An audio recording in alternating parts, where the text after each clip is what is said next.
Ano next song natin? Sorry. Bago to, bago. Ito, bago to, guys. Kayo yung pinakaunang makakarinig ng kanta ko. Di ba?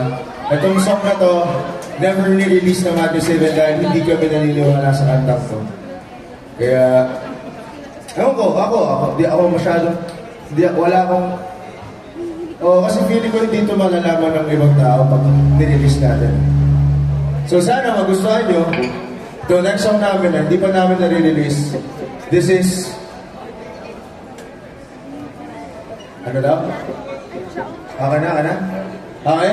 Itong next song namin, hindi pa namin na-release. And this is Imahe. Let's go!